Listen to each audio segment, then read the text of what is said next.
Avez-vous déjà songé à ce qui se passe réellement au moment exact où une parole de haine sort de votre bouche?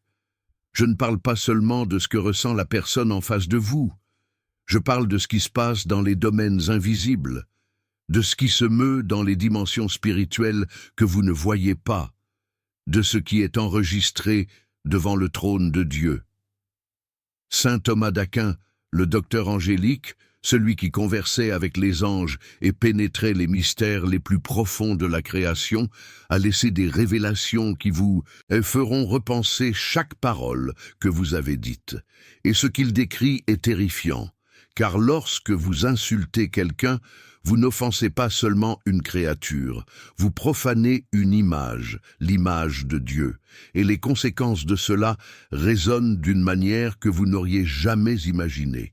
Respirez profondément, car ce que vous êtes sur le point de découvrir va changer pour toujours la manière dont vous utilisez votre langue. Et peut-être, juste peut-être, est-ce exactement ce que votre âme avait besoin d'entendre aujourd'hui? Il est une vérité que peu connaissent, une vérité enseignée par les saints, par les docteurs de l'Église, par les mystiques qui ont eu accès aux secrets de l'au-delà. Cette vérité est simple, mais dévastatrice. Toute parole qui sort de votre bouche est chargée d'un poids spirituel. Ce n'est pas seulement un son, ce n'est pas seulement de l'air qui vibre, c'est une force, une énergie qui se projette dans le monde invisible et produit des effets réels. Saint Thomas d'Aquin, dans sa Somme théologique, explique que l'être humain est composé de corps et d'âme, et que tout ce que nous faisons dans le corps retentit dans l'âme. Mais il y a quelque chose d'encore plus profond. Lorsque vous parlez, vous exercez l'un des pouvoirs les plus sacrés que Dieu vous ait donné, le pouvoir de la parole. C'est par la parole que Dieu a créé l'univers, que la lumière soit et la lumière fut. Et vous, faites à son image et à sa ressemblance, possédez aussi ce pouvoir. Vos paroles créent, vos paroles détruisent, vos paroles bénissent, vos paroles maudissent. Et saint Thomas nous met en garde, lorsque vous utilisez ce don sacré pour blesser, pour humilier, pour détruire la dignité d'un autre être humain, vous commettez un sacrilège, car vous utilisez le pouvoir de Dieu pour le mal. Et cela ne passe pas inaperçu dans le monde spirituel. Imaginez un instant que vous puissiez voir ce que les anges voient. Imaginez que vos yeux soient ouverts à la réalité invisible qui imprègne chaque instant de votre vie. Vous verriez qu'autour de vous existent des êtres de lumière, des anges gardiens, des saints intercesseurs, des esprits qui prient pour vous. Mais vous verriez aussi qu'il y a des ténèbres, des démons qui guettent, des esprits malins qui attendent la moindre brèche pour entrer. Et saint Thomas d'Aquin, dans ses écrits sur la nature des anges et des démons, révèle quelque chose qui devrait nous faire trembler. Il dit que les démons se nourrissent de certains types d'énergie. Et l'une des énergies les plus puissantes pour eux est l'énergie de la haine, de la colère, de la vengeance, de la méchanceté verbale. Lorsque vous injuriez quelqu'un, lorsque vous lancez une malédiction verbale contre une autre personne, vous ouvrez littéralement une porte dans le monde spirituel, et les démons entrent par cette porte. Ils s'approchent de vous, ils murmurent plus de colère dans votre cœur, ils amplifient votre fureur, et vous pensez que vous êtes seul à ressentir cela. Mais ce n'est pas le cas. Des forces invisibles travaillent pour que vous continuiez à pécher, pour que vous continuiez à utiliser votre langue comme une arme. Et chaque fois que vous faites cela, vous vous affaiblissez spirituellement. Votre armure spirituelle s'affaiblit. Votre lien avec Dieu s'éloigne. Et vous ne le remarquez même pas, car tout se passe dans l'invisible. Mais il y a plus. Et c'est ce qui est vraiment effrayant. Saint Thomas explique que lorsque vous offensez quelqu'un avec des mots, vous ne blessez pas seulement cette personne, vous blessez l'image de Dieu qui existe en elle. Chaque être humain, aussi pécheur qu'il soit, aussi imparfait qu'il soit, porte en lui la marque du Créateur. C'est comme si chaque personne était une icône sacrée, une représentation vivante de Dieu sur terre. Et lorsque vous injuriez quelqu'un, lorsque vous détruisez sa dignité avec vos paroles, vous êtes, d'une certaine manière, en train de cracher au visage du Christ. Cela vous semble fort? Mais c'est exactement ce que les saints ont toujours enseigné. Jésus a dit « Tout ce que vous avez fait à l'un de ces plus petits de mes frères, c'est à moi que vous l'avez fait. Cela inclut les paroles, car si vous pouvez blesser le Christ en négligeant l'affamé, vous pouvez aussi le blesser en détruisant quelqu'un avec votre langue. Et saint Thomas va plus loin. Il dit qu'il existe une hiérarchie dans le péché, et que les péchés de la langue sont parmi les plus graves. Pourquoi? Parce qu'ils détruisent la charité, parce qu'ils brisent la communion, parce qu'ils répandent le poison dans l'âme de celui qui parle et dans l'âme de celui qui écoute. Et voici la partie terrifiante. Lorsque vous injuriez quelqu'un, vous ne commettez pas seulement un péché. Vous devenez un instrument du démon, car le démon est appelé l'accusateur. Il passe son temps à accuser les enfants de Dieu devant le trône du Très-Haut. Et lorsque vous accusez, lorsque vous condamnez, lorsque vous détruisez quelqu'un avec des mots, vous faites son œuvre. Vous imitez Satan, non le Christ. Avez-vous déjà ressenti ce poids sur la poitrine après une discussion? Cette angoisse qui semble ne pas vouloir partir? Cette sensation de vide, d'obscurité intérieure? Ce n'est pas une coïncidence, c'est votre âme qui réagit au péché. C'est le Saint-Esprit étant attristé en vous. Saint Thomas enseigne que la grâce sanctifiante habite dans l'âme de celui qui est en état de grâce. Mais les péchés, spécialement les péchés délibérés et graves, expulsent cette grâce. Et quand la grâce s'en va, qu'est-ce qui entre? Le vide, la tristesse, l'oppression spirituelle. Et dans les cas les plus graves, la possession. Vous pourriez penser que c'est une exagération. Mais les exorcistes de l'Église, ceux qui affrontent les démons face à face, le confirment. Ils disent que de nombreuses personnes qui souffrent d'oppression démoniaque ont commencé exactement ainsi, par de petits péchés de la langue, par de la malice, par des commérages, par des jurons, par des injures, parce que chaque péché est comme une petite fissure dans votre armure spirituelle. Et les démons sont des spécialistes pour trouver ces fissures. Ils entrent petit à petit. D'abord, ce n'est qu'une mauvaise pensée. Ensuite, c'est un sentiment de colère constant. Puis, c'est l'incapacité de pardonner. Et pour finir, c'est l'esclavage total. Et tout a commencé par une parole. Une maudite parole que vous avez lancée contre quelqu'un.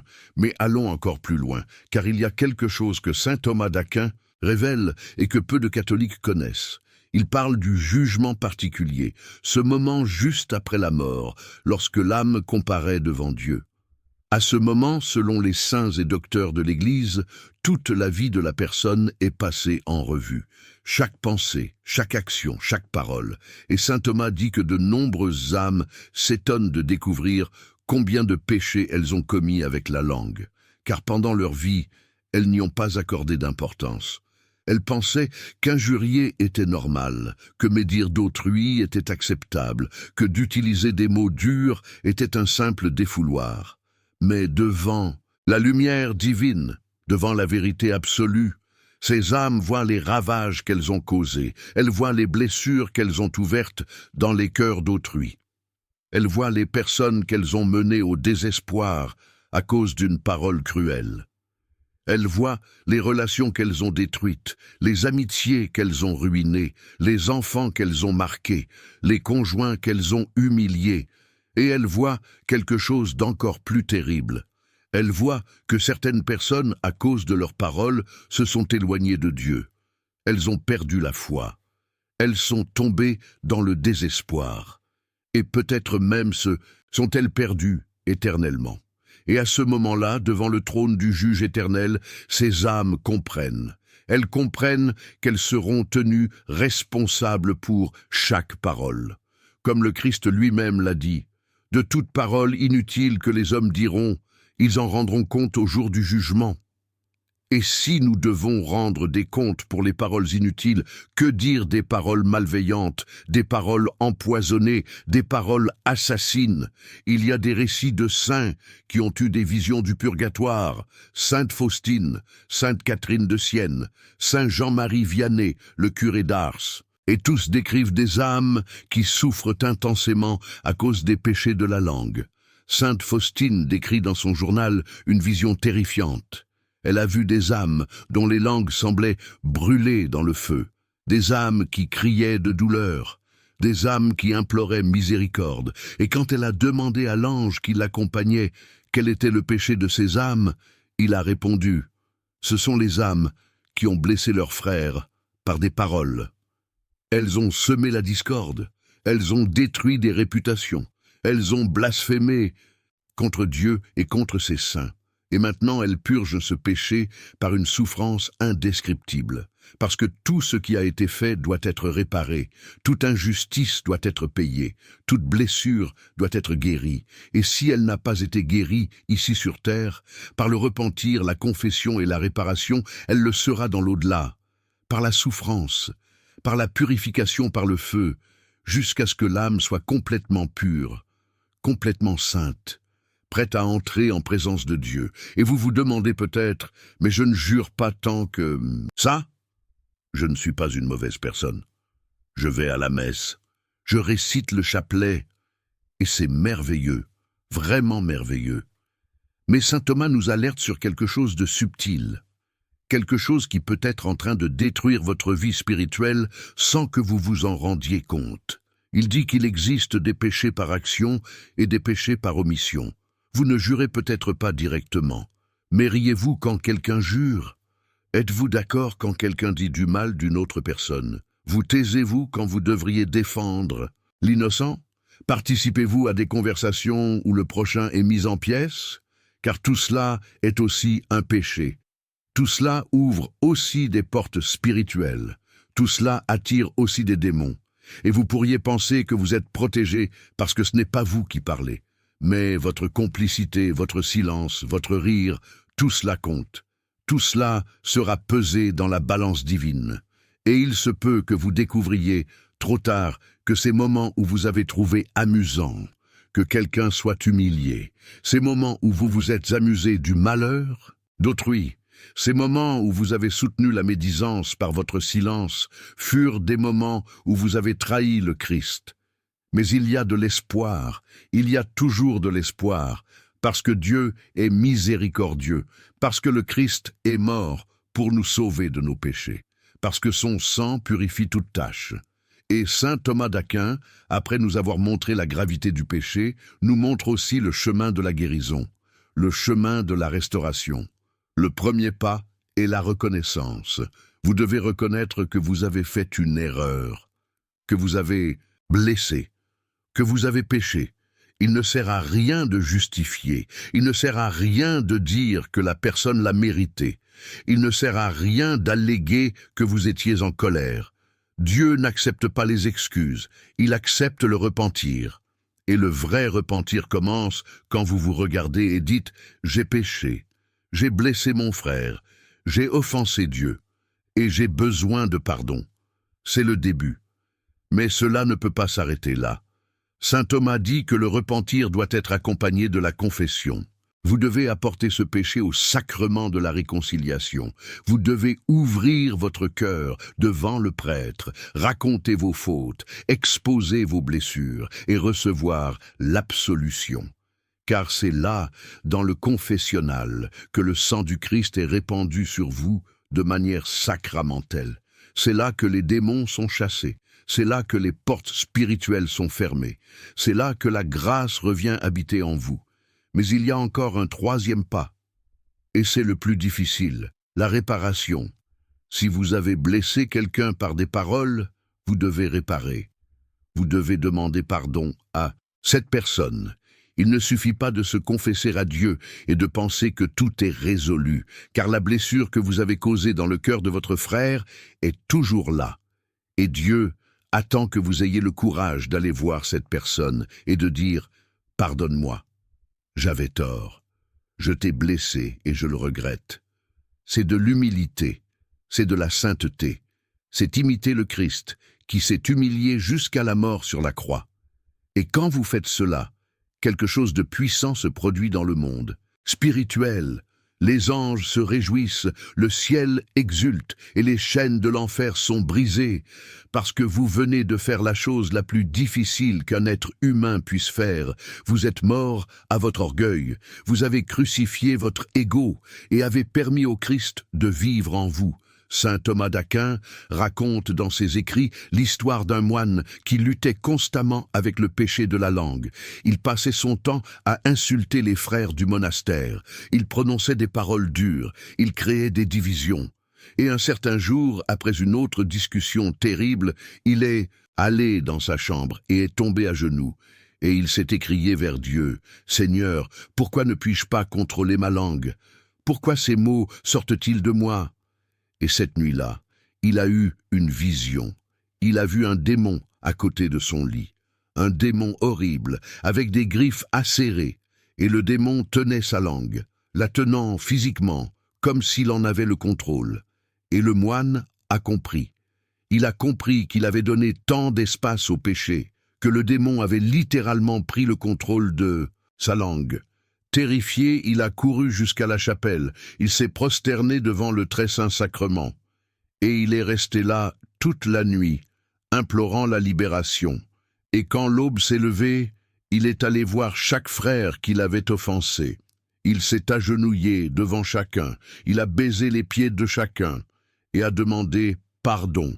Et à ce moment-là, le démon a été chassé.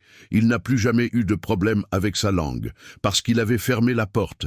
Il s'était vraiment repenti et avait réparé le mal qu'il avait causé. Cette histoire peut sembler extrême, mais elle ne l'est pas. Elle est réelle. Et elle peut être votre histoire. Parce que si vous êtes en train de regarder cette vidéo, ce n'est pas un hasard. C'est parce que Dieu vous appelle. Il vous alerte. Il vous donne une opportunité de changement. Et vous devez saisir cette opportunité, car peut-être n'en aurez-vous pas d'autre. La mort peut arriver à tout moment, et quand elle arrivera, il sera trop tard pour se repentir ici. Il sera trop tard pour réparer. Il sera trop tard pour demander pardon, et vous devrez affronter les conséquences dans l'au-delà. Des conséquences que saint Thomas d'Aquin décrit comme effrayantes. Mais il n'est pas nécessaire que ce soit ainsi. Vous pouvez changer aujourd'hui, maintenant, à cet instant précis. Fermez les yeux un instant, maintenant, si vous le pouvez, et faites une prière sincère. Dites, « Seigneur Jésus, je reconnais que j'ai péché avec ma langue. J'ai blessé des personnes. Je t'ai offensé, et je me repens de tout mon cœur. Pardonne-moi, Seigneur, et donne-moi la force de réparer le mal que j'ai causé. Que je n'utilise plus jamais ma langue comme une arme, mais qu'elle soit un instrument de bénédiction, de guérison, d'amour. Amen. » Si vous avez fait cette prière de tout votre cœur, quelque chose vient de se produire dans le monde spirituel. Les anges ont entendu, Dieu a entendu, et la miséricorde divine est répandue sur vous, mais ne vous arrêtez pas là. Allez vous confesser. Cette semaine, ne remettez pas à plus tard. Cherchez une église, cherchez un prêtre, et ouvrez votre cœur. Car c'est là que la vraie guérison se produit, c'est là que la grâce est restaurée, c'est là que votre vie spirituelle est reconstruite. Et après la confession, il y a une pratique que saint Thomas recommande, une pratique puissante, précieuse pour qui veut maîtriser sa langue, c'est la pratique du silence. Les saints ont toujours valorisé le silence. Saint Benoît, dans sa règle monastique, a consacré des chapitres entiers à l'importance du silence. Car dans le silence, l'âme entend Dieu. Dans le silence, les démons perdent de leur force. Dans le silence, la langue est domptée. Saint Thomas suggère que vous établissiez des moments de silence durant la journée. Des moments où vous ne dites rien, absolument rien. Et durant ces moments, vous écoutez seulement. Vous écoutez Dieu, vous écoutez votre conscience, vous écoutez l'Esprit Saint. Et peu à peu, vous allez percevoir quelque chose d'extraordinaire. Vous allez percevoir que vous n'avez pas besoin de dire tout ce que vous pensez, que vous n'avez pas besoin de répondre à toutes les provocations, que vous n'avez pas besoin de donner votre opinion sur tout. Et cette découverte va vous libérer, car la plupart de nos péchés de la langue proviennent d'une compulsion à parler, d'un besoin maladif de s'exprimer, d'un orgueil qui ne supporte pas le silence. Mais lorsque vous apprenez à vous taire, vous devenez maître de vous-même. Vous cessez d'être l'esclave de vos émotions. et vous passez à être guidé par l'Esprit. Il y a aussi une merveilleuse dévotion que vous pouvez commencer aujourd'hui, la dévotion au Sacré-Cœur de Jésus, car c'est du cœur du Christ que sont sorties uniquement des paroles d'amour, uniquement des paroles de guérison, uniquement des paroles de salut. Et lorsque vous vous consacrez au Sacré-Cœur, vous lui demandez de transformer votre cœur, de transformer votre langue, de transformer votre manière de parler. Et le Christ répond à cette consécration. Il transforme réellement. Il y a d'innombrables témoignages de personnes qui étaient esclaves de la médisance, des commérages, des injures, et qui, après la consécration au Sacré-Cœur, ont complètement changé. Car lorsque le Christ règne dans votre cœur, il n'y a pas de place pour le mal, il n'y a pas de place pour les paroles empoisonnées, il n'y a pas de place pour une langue venimeuse, il y a seulement l'amour, seulement la compassion, seulement la vérité dite avec charité. Et c'est cela que vous devez rechercher, non pas la perfection instantanée, car aucun de nous n'est parfait, mais le désir sincère de changer, l'effort quotidien de s'améliorer, la lutte constante contre le péché, car c'est dans la lutte que vous grandissez, c'est dans la résistance que vous vous sanctifiez, c'est dans le combat spirituel que vous devenez un véritable soldat du Christ. Et à mesure que vous changez, quelque chose d'incroyable se produit. Les gens autour de vous commencent aussi à changer, car vous devenez un exemple vivant, un témoin de la grâce de Dieu.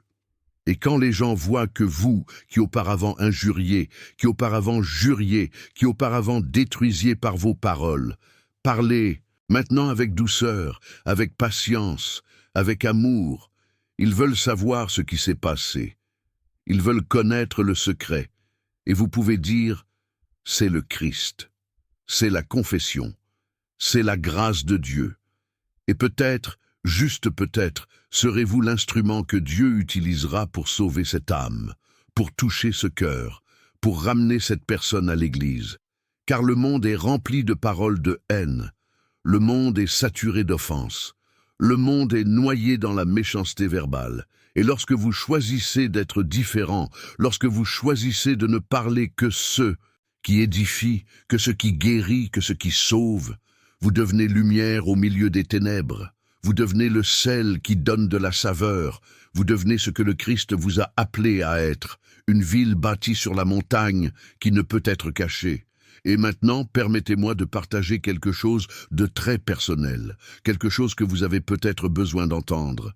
Si vous portez le poids de la culpabilité pour des paroles que vous avez prononcées dans le passé, si vous êtes hanté par le souvenir de terribles disputes, si vous vous souvenez de choses horribles que vous avez dites à vos enfants, à votre conjoint, à vos parents, à vos amis, et si cette culpabilité vous ronge de l'intérieur, sachez que le Christ a déjà payé pour cela. Il est déjà mort pour ce péché. Son sang a déjà couvert cette tâche. Et si vous vous repentez sincèrement, si vous vous confessez, si vous réparez, Dieu ne fait pas que pardonner. Il oublie. Il jette votre péché dans la mer de l'oubli et ne s'en souvient plus jamais. Comme il est écrit dans le prophète Isaïe, même si vos péchés sont comme l'écarlate, ils deviendront blancs comme la neige. C'est la promesse de Dieu pour vous, et vous devez y croire, vous devez vous y accrocher, car le démon va essayer de vous convaincre que vous n'avez pas de pardon, que vous êtes allé trop loin, que Dieu ne peut pas vous accepter après ce que vous avez fait. Mais c'est un mensonge, le plus grand mensonge qui existe, car il n'y a pas de péché que le sang du Christ ne puisse nettoyer. Il n'y a pas de tâche qu'il ne puisse effacer. Il n'y a pas de blessure qu'il ne puisse guérir. Et si vous lui donnez l'opportunité, il transformera même vos plus grandes erreurs en témoignage de sa miséricorde. Il y a un passage dans l'Évangile qui me touche toujours profondément. C'est quand Jésus est sur la croix, cloué, saignant, mourant, et du haut de cette croix, il regarde les soldats qui l'ont crucifié, les mêmes soldats qui l'ont injurié, qui lui ont craché dessus, qui se sont moqués de lui. Et savez-vous ce que Jésus a dit? Il a dit, « Père, pardonne-leur, car ils ne savent ce qu'ils font. » Il n'a pas Maudit, il n'a pas rendu les injures, il n'a pas désiré de vengeance, il a pardonné, et c'est l'exemple que vous et moi devons suivre. Car quand quelqu'un vous offense, quand quelqu'un vous injurie, quand quelqu'un vous humilie, vous avez deux choix. Vous pouvez riposter, vous pouvez rendre les injures, vous pouvez détruire cette personne par vos paroles, ou vous pouvez faire comme le Christ, vous pouvez pardonner, vous pouvez bénir, vous pouvez prier pour cette personne. Et saint Thomas d'Aquin dit que lorsque vous choisissez la seconde option, lorsque vous bénissez celui qui vous maudit, vous brisez les chaînes spirituelles. Vous libérez non seulement l'autre personne, mais aussi vous-même, car le pardon n'est pas une faveur que vous faites à celui qui vous a blessé, c'est une faveur que vous faites à votre propre âme. C'est une libération, c'est une guérison, c'est une victoire sur le mal. Et maintenant, alors que cette vidéo touche à sa fin, je dois vous poser quelques questions. Des questions auxquelles seul vous pouvez répondre. Des questions qui détermineront votre avenir spirituel. Êtes-vous prêt à changer? Êtes-vous prêt à lutter contre le péché de la langue? Êtes-vous prêt à vous humilier et à demander pardon? Êtes-vous prêt à aller à la confession? Êtes-vous prêt à réparer le mal que vous avez causé? Êtes-vous prêt à faire du Christ le Seigneur de votre langue? Si la réponse est oui, alors vous êtes sur le chemin de la sainteté. Et je vous garantis au nom de Dieu que votre vie va changer. Vos relations s'amélioreront, votre paix intérieure reviendra, votre joie sera restaurée. Et un jour, lorsque vous comparaîtrez devant le trône de Dieu, vous n'aurez pas à rougir de vos paroles, car elles auront été des paroles de vie, des paroles d'amour, des paroles qui ont construit, qui ont guéri, qui ont sauvé, et vous entendrez le Christ lui-même dire « C'est bien, bon et fidèle serviteur, entre dans la joie de ton Seigneur ». Mais si la réponse est non, si vous choisissez de rester comme vous êtes, si vous choisissez d'ignorer cet avertissement, alors je ne peux rien faire pour vous. Dieu ne peut rien faire pour vous, car Dieu respecte le libre arbitre. Il ne force personne à se convertir. Il invite seulement, il appelle seulement, il attend seulement, et si vous rejetez cet appel, vous devrez en assumer les conséquences. Des conséquences qui, comme saint Thomas d'Aquin nous l'a montré, sont véritablement effrayantes. Mais je crois que vous ne rejetterez pas. Je crois que vous avez regardé cette vidéo jusqu'ici parce que Dieu a mis dans votre cœur un désir de changement, un désir de sainteté, un désir de vivre différemment. Et ce désir, c'est l'Esprit Saint qui œuvre en vous. Ne lui résistez pas, n'éteignez pas cette flamme, laissez-la grandir.